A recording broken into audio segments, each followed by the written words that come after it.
Pearl is the prequel to this year's A24 horror film X. It was filmed in secret at the same time. Also, shortly before this one was released, they announced a third film called Maxine, with 3 X's, because of the porn and also X. Thus it will be a trilogy. Maybe. Maybe they'll just keep announcing sequels right before each one comes out until the end of time. Either way, this one is also directed by Ty West, who wrote it along with star Mia Goth. She returns to the franchise playing the younger version of the old woman Pearl. I actually didn't realize that she played the older version in X in addition to her other role in that movie.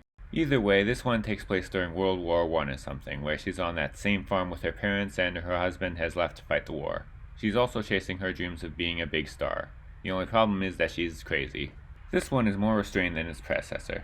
It's not a slasher, more of a violent character piece. There's a lot less sex, seeing as this one isn't about porn. Although there is a scene where Pearl is shown in an early porn film sort of as a throwback / connection to X. And I guess maybe there's slightly less violence too. These things are still definitely in, but they're not as much the focus. It's more like a female version of Joker, except more graphic on a smaller scale and much better. It's about an innocent yet unwell girl finally snapping when the world pushes her hard enough. Mia Goth gives a great performance. I praise the character in X for being both sympathetic and scary. Here she's doubled down on that. She's innocent and naive, and you hope against what you know about X that she's going to achieve her dream, but at the same time she's scary and you definitely don't want to come face to face with her. And she's in a psychological thriller full of demented turns. While it's not as tense as X, it makes up for it with character depth, depravity, and violence. The small crowd I saw it with was enjoying themselves. There was laughter, but not in a ha-ha way. This is not a horror comedy. More of a, that is so messed up kind of laughter. It also does what a great prequel should do, but few actually do so. Add things of actual value to the experience of watching the original. I mean, I haven't watched it since, but this prequel expanded on the titular character in a way that made it clear what's going on inside of her mind.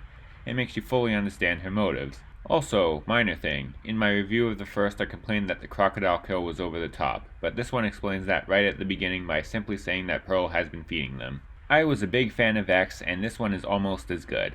It's a great horror film on its own, but as a prequel to another already great horror film, it's even better. It's a depraved but well-acted tale of a killer you can't help but feel for.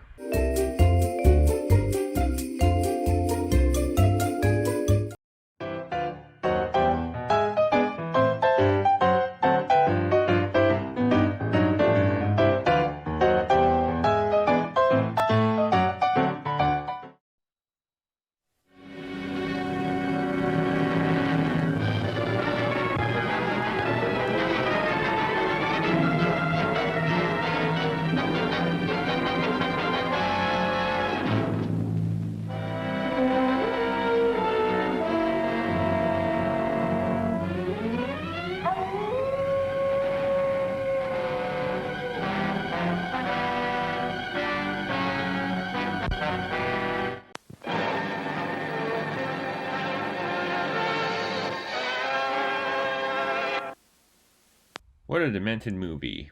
I wonder how far this next horror movie will go.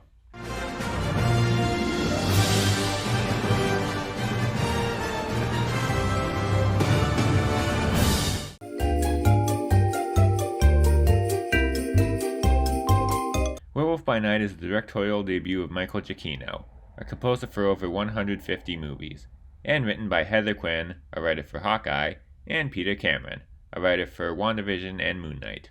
This is a Marvel thing. Not a show or a movie, just a little under an hour-long thing on Disney+. A bunch of monster hunters come together for a contest.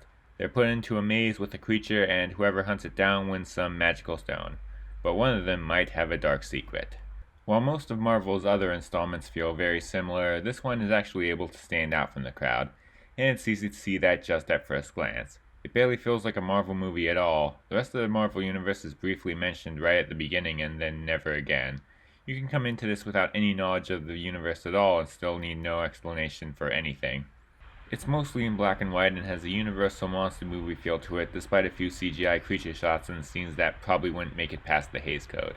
Yes, it has just enough gore to make one ask, how did Disney let them get away with that? The tone for this thing is set right from the beginning, where we see a dead body made into an animatronic to make lighthearted horror puns. Good luck. I'll be rotting for you. It's a campy horror homage, but not really too scary per se. And it's a fun watch. Its action is on a smaller scale and the supernatural elements really add to it. This has far more style than your average Marvel Disney product. This could be enjoyed even without the universe connection, just as an entertaining horror action movie. Phase 4 has been pretty disappointing movie-wise, but if this can still be called a movie, it's easily one of the high points.